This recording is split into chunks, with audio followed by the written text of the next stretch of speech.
Yeah, I'm really hopeful, Tom.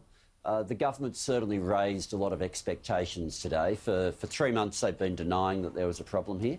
And if they're going to do a turnaround, that's a good thing. I hope they do it for both sections, because you need to look after both the workers in the industry and also to look after the businesses themselves. And for the workers in the industry, I saw during the break, I don't know if it ran everywhere in your reach, but there was where I'm in Sydney, there was an ad for JobKeeper with the slogan, getting your business back sooner. The challenge is people in this industry have largely been excluded from JobKeeper, and that's created some devastation for the last 3 months. Hopefully, the government makes some bold decisions this week for the industry that I've got to say a lot of us, in terms of the content and the streaming and everything we've been doing, we've been relying pretty heavily on our performers and the whole industry during lockdown. So what's the pass mark here when you're looking at this? I mean, is there a funding amount you're looking at? Is it making sure, you mentioned the workers, so a lot of these sort of casual workers, they're not attached to permanent jobs that are in this industry, that's just the nature of it, whether they're looked after as well as the businesses. How are you going to give this a tick or otherwise? Oh, look, can I tell you, anything they do to help, I will welcome. Anything they do to help, I will welcome. And, you know, then we'll look through it to see the extent to which they've been comprehensive in the response. I mean, they've had plenty of time to think about it. You know, you read front page of today's papers, there's an implication that the government's been surprised that they thought people were sole traders and they would have been covered. From the time the announcement on JobKeeper was made, we've been explaining to government that they have drawn a fence around this sector because while some people are sole traders, overwhelmingly people are employed as short-term casuals and as freelancers. And what that means is this isn't like the person who's turned up for their first casual job. You know, Anthony Albanese and I were at a media conference last week held at the Enmore. One of the workers there who spoke to the cameras, Scott, he's been in the industry for 35 years. 34 of them have been as a casual. Now, while he's not the person who we think of when we think of arts and entertainment, because we always think of the person who's in the spotlight, he's the one who holds the spotlight. And he is in a situation where he's found himself ineligible for JobKeeper. But in terms of a long-term worker, and who we're told are the people who we want to make sure industry can easily keep close to during this period so that we can get back up and running again, he's exactly the sort of person JobKeeper was meant to reach, and for 3 months has been cut out. All right, well, an announcement coming soon, despite an interesting meeting apparently recently between the Minister and some of the rest of the industry and state. So, look, perhaps once we have the detail, we'll talk to you again about it, Tony Burke. Yeah, I think the interesting part of that meeting was the state ministers knew what was going on and the federal government was still denying it.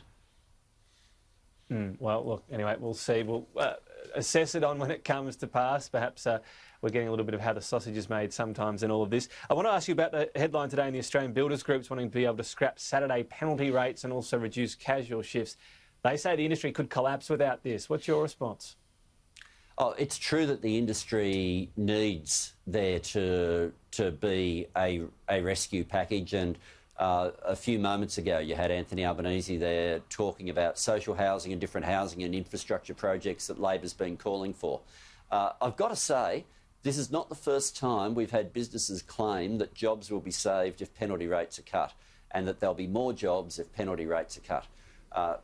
We had that whole debate in the Parliament last term with Scott Morrison and the government voting in favour of penalty rates cuts going through. 3 years on, not one job was created by those penalty rate cuts. So I think we need, when we're talking about what the needs are of the economy, you can easily fall into the trap of looking at just one business and pretending that that business is the whole economy. And with that business, you say, oh, well, if the wages bill was lower, the business would be better off. The problem is we rely on demand, and we've had wages flatlining now for years. After lockdown ends, when we get to the other side of this, the international borders will still be up for some time. We're going to be more reliant on domestic demand than any other time in living memory. Cutting wages is not a way of boosting domestic demand. We need people to be spending money.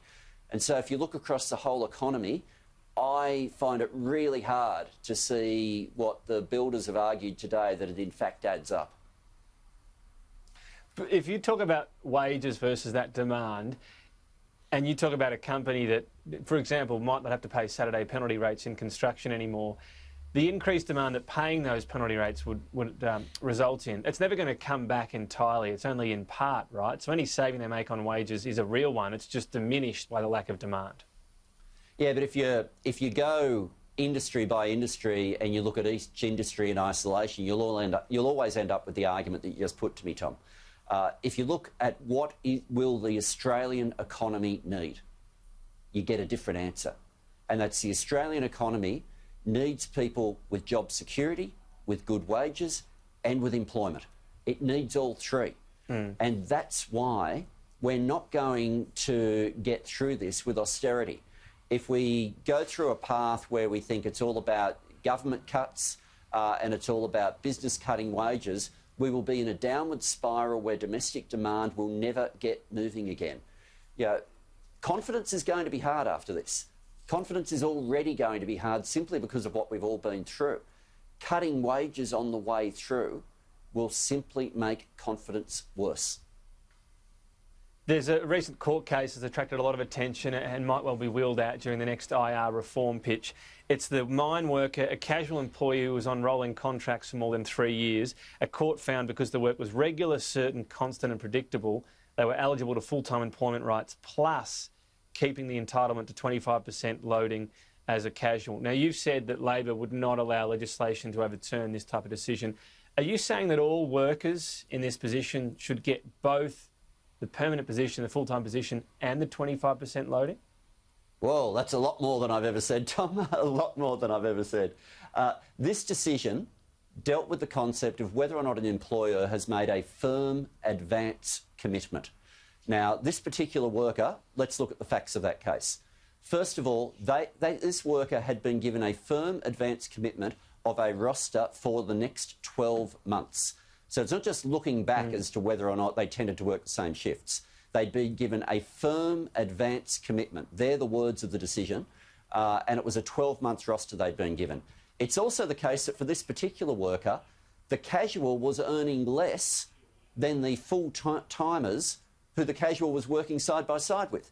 This was a rort from a labour hire company where the permanent workers, not getting a casual loading, were earning more than the person who was being called a casual.